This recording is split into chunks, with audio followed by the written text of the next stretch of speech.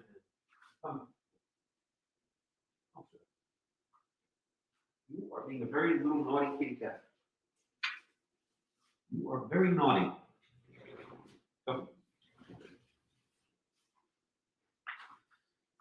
Okay, so shesh. So we'll go with fine linen for now. Mashzar. Let's refer to our list here.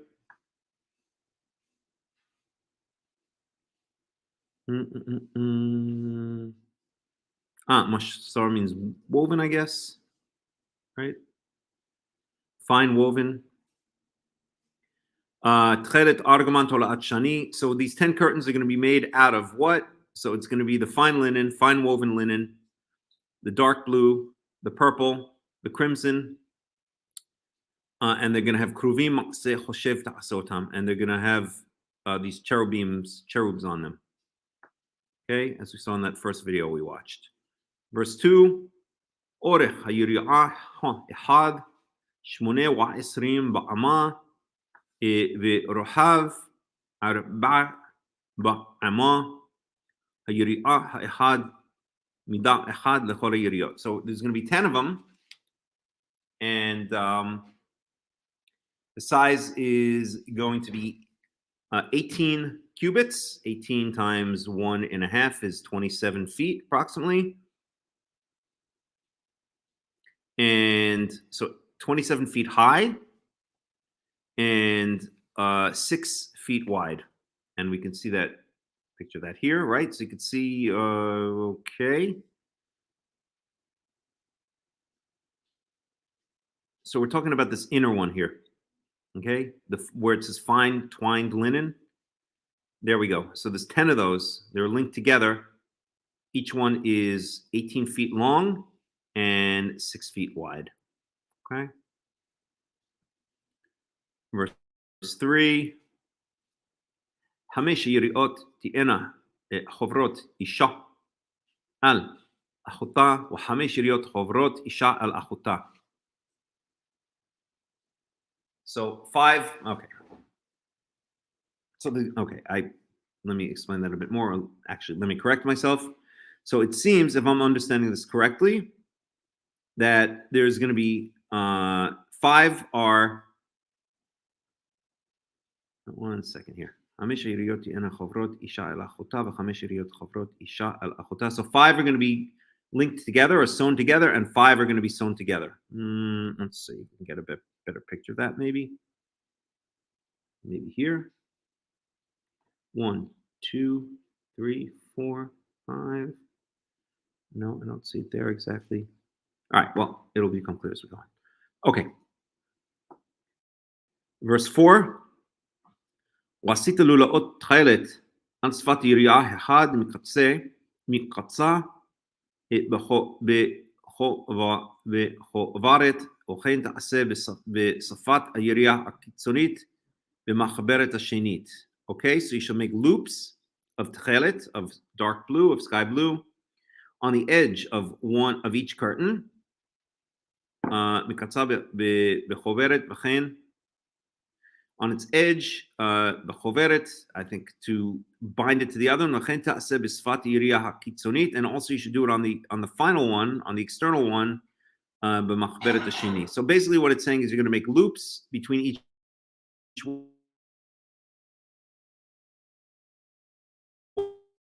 The way you're going to bind these 5 curtains together is by, that's verse 4. I just get a Robert Alter on that one, just to make it, the translation flow a bit more smoothly.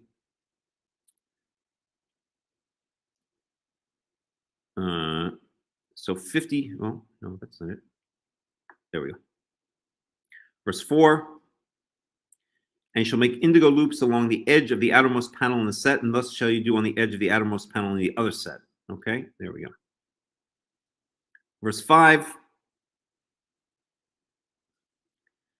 חמישים לולאות תעשה ביריעה אחד, וחמישים לולאות תעשה בקצה היריעה אשר במחברת השנית מקבילות הלולאות אישה אל אחותה. So 50 on each set, to paraphrase. Verse 6, وَعَسِيتَ حَمِشِيم قَرْسَي زَهَاv وَخِبَاتَ دِيرِيَا إِشَاء إِلَى خُطَّابِ قَرْسِيم وَحَيَا مِشْكَان إِحَاد. So 50 krasim is usually translated as clasps, I think. So gold clasps, and that's how you're going to bind all of these curtains together. Okay. So that is 10 curtains. That's the innermost curtain. So let's see if we can get a better picture of that, actually, so we can see the actual 10 and how they're bound together. Maybe this. Tabernacle curtains. No, that's not it. It's not 10 cubits. It's 18 cubits, right? So that's, I think, one of the outer ones. Oh, wait a second. No, it's not too good. Maybe this one?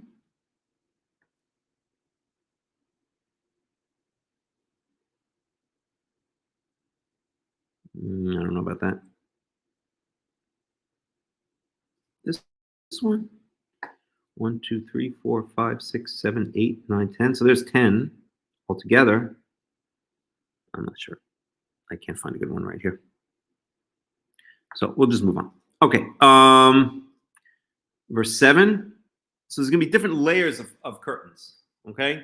So that's the first layer. The first layer is going to be these fine woven fabrics made of fine linen,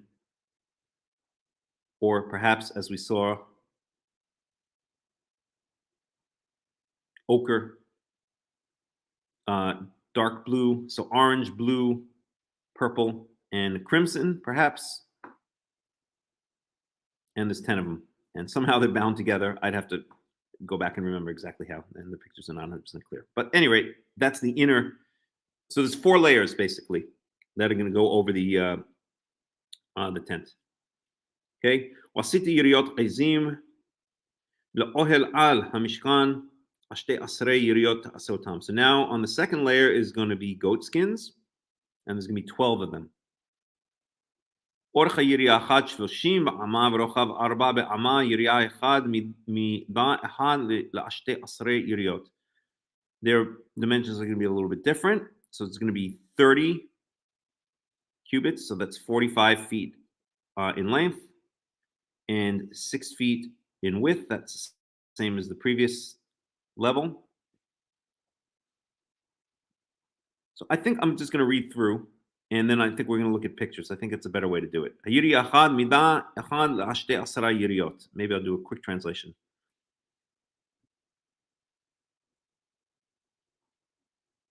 وخباطة 5 يريوت לבד, ואת 6 יריות לבד, וחפלת את הירייה השישית אל מול פני האוהל. So you're going to make 5 on one side, 6 on the other side, and I think it's saying the 6th is going to overlap that extra 6th one. All right, we'd have to go back and see exact pictures. The descriptions are a little bit difficult to figure out from the words. ועשית 50 לולאות אספת יריעות, אחד הקיצונם בחוברת ו50 לולאות אספת יריעה חוברת השנית. So you're going to make 50 loops, okay? And that's going to bind them together. Well, actually, the krasim, the clasps, are going to go in the loops and bind them together, just like that underlying layer. To make a long story short, I'm just going to read through. To make a long story short, this is the second layer.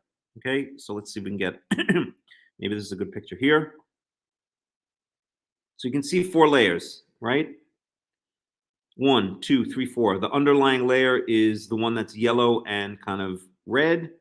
Then we have the goat skin. That's this kind of orange layer here. Then we have the 3rd layer and the 4th layer, which we'll speak about. So we're up to the 2nd layer right now. Verse 11, ועשית קרשי נחושת 50 והבאת את הקרסים בלולאות וחיברת את האוהל וחיה אחד. Verse 12, וסרח העודף ביריעות האוהל, חצי היריעה העודפת תסרח על אחורי המשכן. Verse 13, והאמה מזה והאמה מזה בעודף בעורף יריעות האוהל יהיה שרוח על צידי המשכן מזה ומזה להסתו. Verse 14, ועשית מכסה לאוהל אורות עלים מאדימים ומכסה אורות תחשים מלמעלה. Okay. And then, so it goes on. So that's the second layer. Now we have the boards. This is actually what makes up the tent. But I think, again, A, because we did this last year, B, because these descriptions are kind of technical. You really have to go over them a bunch of times and try to figure out exactly what each one is saying and how it all fits together. I think what we're going to do is just leave it at this. I think I'm going to stop the study here. It's been a long study. It's been about 3.5 hours. But basically what we're talking about is these wooden panels that are plated in gold from the inside and the outside. They make up the tent, and then there are 4 coverings on top of the tent. The first is that fine woven covering with the cherubim. The second is the goat skin. The third is I forgot what the third is made out of, and then the fourth is made out of the tachash. The fourth is made out of what sometimes translated as dolphins or dugongs, but that's very dubious. But there are 4 layers to cover this tent to protect it. Okay? I think we're going to end here. It's been a long study. Any questions and comments before we go? If not, we'll stop it here. This is not like going through the stories of Sodom and Gomorrah, something like that. These are very technical. You really have to go through them a number of times. You have to figure out how it all comes together. You have to look at different commentaries. You have to figure out exactly what it's saying. It's, imagine reading a blueprint for a house, except not with a picture, but in words, right? You could drive yourself crazy. You'd end up, going psychotic or something like that.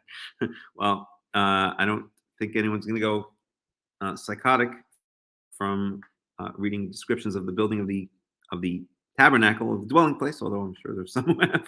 I've probably met a number of them in Israel, but it's very technical, and you really have to sit down and look at pictures and figure out what each thing is saying. But that's where we are in general. We're talking about the building of the tent itself, which is going to house what? It's going to house in the inner sanctum, or shall we say maybe the outer sanctum of the tent is going to house the incense altar in the middle. To the left, it's going to house it's going to be facing west. So as you walk in, you're facing west towards the setting sun, not towards the rising sun. And as the person in Timna Park pointed out, many of the ancient temples to foreign gods or to false gods, they faced the rising sun. You walked in and towards the east. In the temple to Yahweh, you walk in towards the west.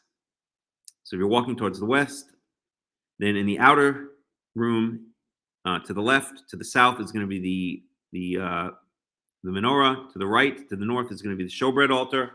In the center is going to be the incense altar. Then you pass through the parochet, the curtain that separates the outer sanctuary from the inner sanctuary. Inside that inner sanctuary is where you have the Ark of the Covenant.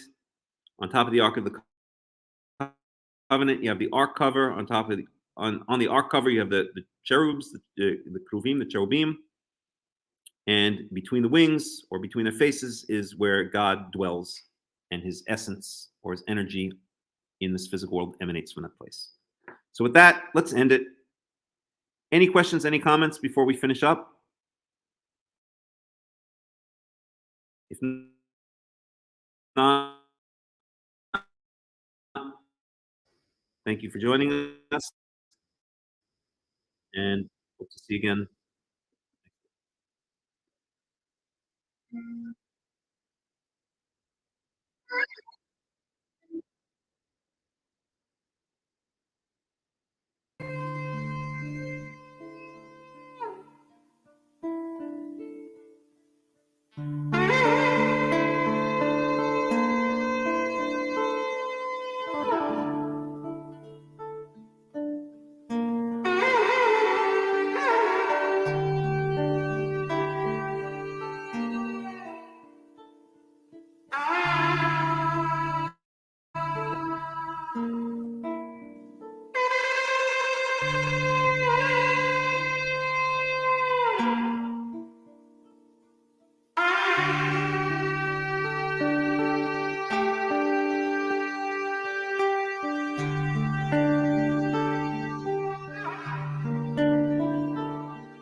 ממקומך מלכנו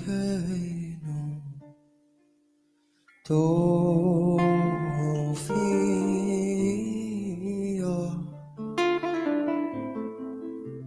ותמלוך עלינו תמלוך עלינו כי מחכים אנחנו לך אוי מתי תמלוך בציון בכל יום בימינו בכל יום בימינו עד לעולם ותשכון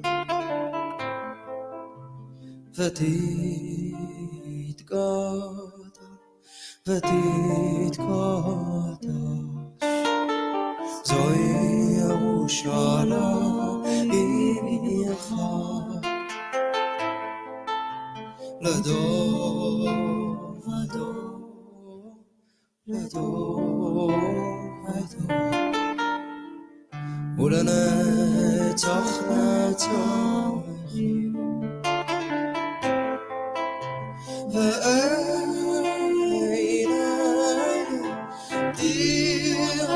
ועינינו תראינה מלכותך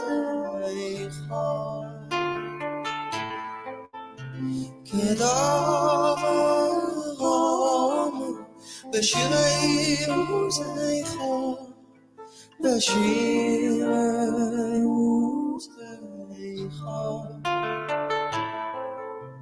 ועל ידי דוד ועל ידי דוד משיח צדקך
ועל ידי דוד ועל ידי דוד משיח צדקך